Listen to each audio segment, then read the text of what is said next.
Bonjour tout le monde, j'espère que vous allez bien. Dans cette vidéo, on va débuter une nouvelle leçon qui entre dans le cadre de la formation Microsoft Excel niveau 1. On va voir aujourd'hui la saisie des données et la création des tableaux.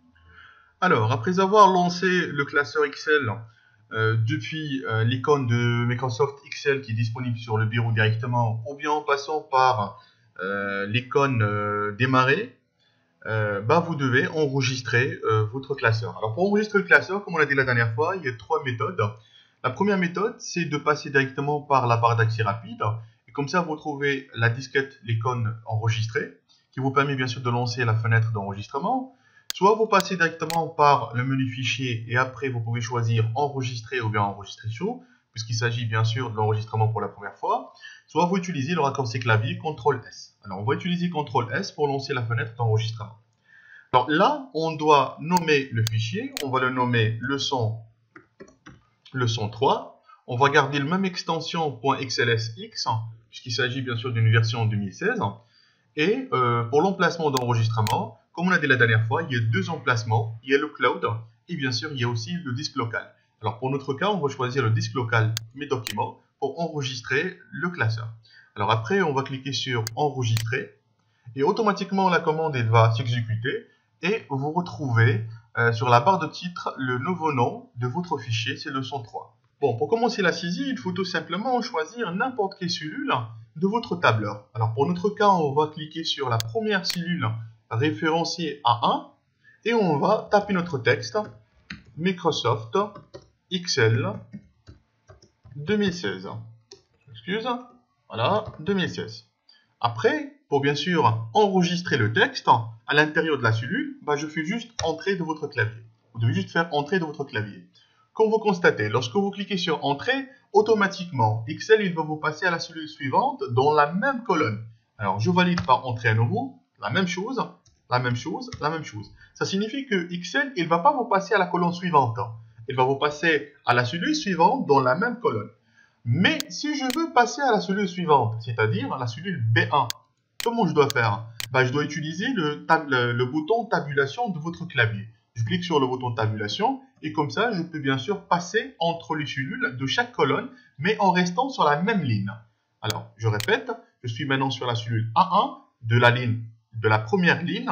Si je fais tabulation, je reste toujours sur la première ligne, mais je passe à la cellule suivante de la colonne B et ainsi de suite. Voilà. Alors, comme vous constatez, la largeur du texte, il a dépassé la largeur de la cellule A1.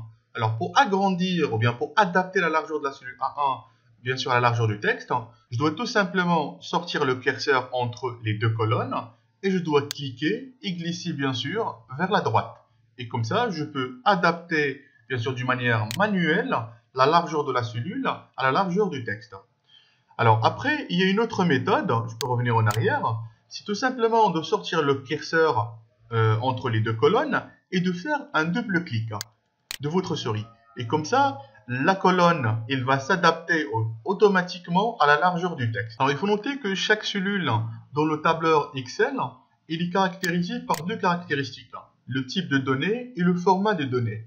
Alors, le type de données, c'est que chaque cellule, il peut stocker soit une valeur numérique, par exemple, on va mettre la valeur 12, 13, 14, 15,5, ce sont des valeurs numériques, ou bien 15%, ce sont des valeurs numériques.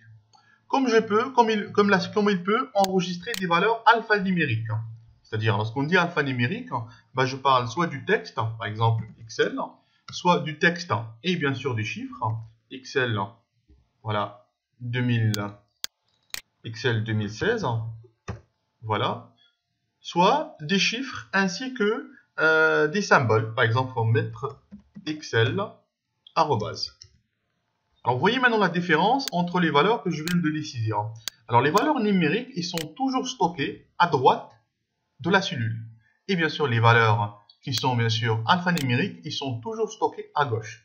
Et comme ça, Excel, il peut faire les calculs que des valeurs numériques qui sont stockées à gauche. Bon, je vous donne un exemple pour mieux comprendre. Supposons que vous avez la valeur 12. Bien sûr, elle est stockée automatiquement à droite de la cellule. Et si je prends 12,5, elle va être stockée aussi à droite de la cellule parce qu'il s'agit d'une valeur numérique. Mais si je fais 12,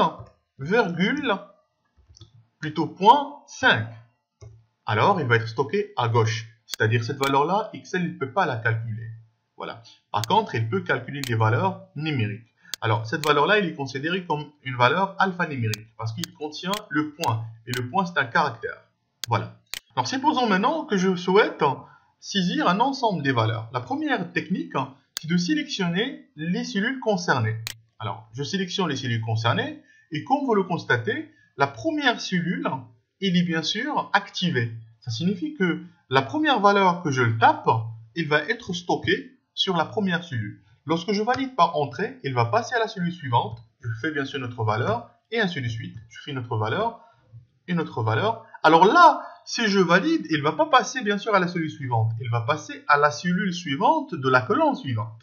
Alors je fais entrée, automatiquement il va passer à la colonne suivante.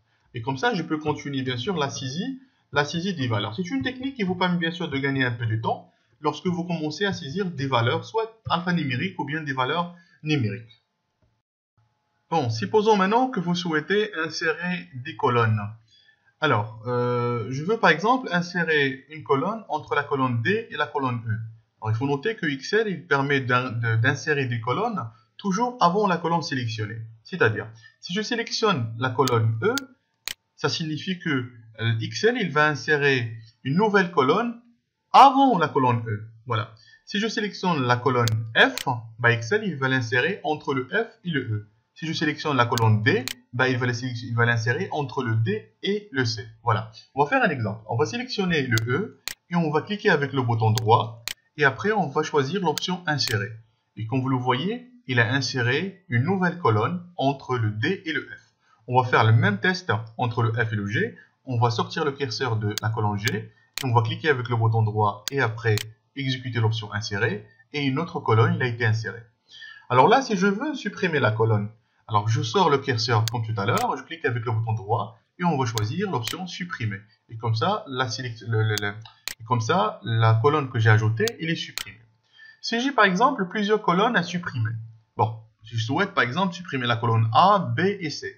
Alors on va bien sûr sélectionner les colonnes, je clique avec le bouton droit et je mets supprimer. Bon, le même principe pour les lignes. Alors, on va essayer par exemple de supprimer, d'insérer premièrement une ligne entre la ligne 3 et la ligne 4. La ligne 3 et la ligne 2. Alors, je sors le curseur sur la ligne 3, la ligne sélectionnée. Ça signifie qu'il va l'insérer avant la ligne sélectionnée. Alors, je clique avec le bouton droit et je mets insérer. Le même principe si je veux l'insérer entre le 5 et le 6, entre la ligne 5 et la ligne 6, bah, je dois sortir le curseur de la ligne 6 parce qu'il va l'insérer avant la ligne 6. Et je clique avec le bouton droit et je mets insérer. Alors, pour supprimer bien sûr les lignes, le même principe, je sélectionne le même principe que les colonnes.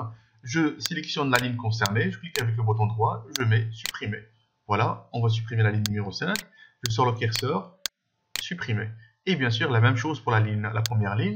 Je sélectionne la ligne, je clique avec le bouton droit et je mets supprimer. Voilà. Si je veux supprimer plusieurs lignes, alors le même principe, alors on va supprimer par exemple la ligne 3 et la ligne 4. Bah, je sélectionne les lignes, je clique avec le bouton droit et je mets supprimer. On va voir maintenant une autre méthode pour insérer des colonnes et des lignes. Supposons que je veux insérer une colonne entre la colonne B et la colonne C. Alors on va sélectionner la colonne C et on va passer par l'onglet accueil, après le bouton ou bien l'option insérer et on va choisir insérer des colonnes dans la feuille. Et comme ça bien sûr la colonne elle a été insérée. Si je veux bien sûr supprimer la colonne, le même principe, je passe par l'onglet accueil, groupe cellule et je choisis l'option cellule et après supprimer des colonnes dans la feuille. Et bien sûr, la colonne, elle va être supprimée. Pour ajouter des lignes et pour les supprimer, c'est le même principe. Alors, on va ajouter par exemple une ligne entre la ligne 2 et la ligne 1. On va sélectionner la ligne 2. On va passer par l'onglet accueil et après l'option insérer. Et on va insérer des lignes. Et si je veux par exemple les supprimer, ou bien supprimer la ligne, bah, le même principe, on va sélectionner la ligne concernée et on va passer par l'option supprimer et comme ça on va supprimer les lignes de la feuille. Voilà. Alors on va voir maintenant comment tracer un tableau. Alors, la première des choses, alors j'ai préparé déjà des données et on va essayer de les sélectionner premièrement. Voilà, on va sélectionner premièrement bien sûr les données qu'on a saisies et après pour tracer bien sûr un tableau, je dois cliquer avec le bouton droit et je mets format de cellule. Lorsque je clique sur format de cellule, une fenêtre, il va s'ouvrir et il va me donner bien sûr la main de choisir la bordure concernée et bien sûr de l'appliquer sur les cellules sélectionnées. Alors on va passer par bordure, voilà. Et comme vous le constatez, ici vous avez plusieurs styles qui sont proposés par Microsoft Excel. On va choisir par exemple ce style-là, voilà. On va changer la couleur, on va mettre par exemple la couleur rouge foncé. Alors juste pour les couleurs, alors pour avoir le nom de chaque couleur, vous devez positionner le curseur sur chaque nom et comme ça vous aurez bien sûr le nom de chaque couleur proposé sur cette fenêtre. Alors on va choisir rouge foncé, voilà. Et après, j'ai plusieurs méthodes pour tracer. La méthode la plus simple, je choisis le compteur, je clique sur le compteur et je fais intérieur. Et comme ça, automatiquement, un compteur il a été tracé et bien sûr, les bordures, une bordure intérieure il a été tracée aussi. Comme je peux le désactiver, je mets aucune. Alors là, on va essayer de passer par une autre méthode. On va cliquer, on va le tracer manuellement en cliquant bien sûr sur, on peut dire cette fenêtre de l'aperçu. Voilà. Et comme ça, la bordure elle a été tracée. Comme je peux bien sûr aussi le désactiver. Et après, on va passer par la dernière méthode, c'est que je dois tracer la bordure supérieure, les bordures au milieu, la bordure inférieure, voilà, à droite, centrée, et à gauche, ou bien plutôt à droite. Voilà, et comme ça, il a été créé d'une manière manuelle. Alors la meilleure méthode et la méthode idéale, c'est de passer par les deux boutons compteur intérieur. Et après, je valide pour avoir le résultat final. Ça, c'est la première méthode. La deuxième méthode, on va essayer de revenir en arrière. La deuxième méthode, c'est de sélectionner le tableau et de passer par l'icône ou bien l'option bordure qui est disponible sur le gros police de l'onglet accueil. Alors, je clique sur le bouton bordure. Alors, j'aurai aussi des bordures inférieures, extérieures à gauche et à droite. Je peux passer par là. Voilà. Comme je peux passer par toutes les bordures, mais bien sûr, si je fais toutes les bordures, alors la bordure qui va être appliquée, c'est une bordure standard, mais je peux bien sûr la personnaliser. Je peux cliquer et je peux revenir au dialogue autre bordure. Et comme ça, j'aurai la possibilité à nouveau de choisir une autre bordure avec une autre couleur. Voilà. Je fais la même chose. Compteur intérieur. Et bien sûr, la bordure est tracée. Ça, c'est une méthode. Alors, la méthode que je préfère, c'est tout simplement de choisir premièrement le compteur, le style de trait que vous voulez bien sûr l'appliquer, par exemple, et de cliquer sur tracer les bordures de gris. Alors, lorsque je clique sur tracer les bordures de gris, un traceur va bien apparaître sur votre tableur et il vous donne bien sûr la possibilité de tracer le tableau d'une manière fluide et simple. Vous voyez, je peux bien sûr tracer rapidement des colonnes, des lignes et des cellules. Voilà. Après, bien sûr, je peux le désactiver directement à partir de l'option bordure. Et on va revenir en arrière. Voilà. Si je veux maintenant personnaliser mon tableau, c'est-à-dire la première ligne de mon tableau, je veux bien sûr appliquer une bordure et sur les différentes lignes qui restent, je veux appliquer une autre bordure. Alors, on va sélectionner premièrement la première ligne. On va revenir vers autre bordure. Voilà, on va sélectionner le style que je veux avec une couleur. Voilà. Je mets compteur intérieur et je valide. Je reviens, je sélectionne le reste de mon tableau. Autre bordure. On va choisir un autre style avec une autre couleur. Intérieur, extérieur. Et je valide. Et comme vous le constatez ici, sur la première ligne, la bordure inférieure elle est disparue. Alors pour bien sûr appliquer la mise en forme, il faut faire attention. Hein. Je fais autre bordure et là il est en bleu. Alors on va bien sûr choisir et on va mettre compteur inférieur. Voilà. Et comme ça j'ai personnalisé bien sûr mon tableau. J'espère que j'étais clair avec vous. La prochaine séance on va parler de la mise en forme d'un tableau Excel. Je vous laisse et à la prochaine séance. Merci à vous.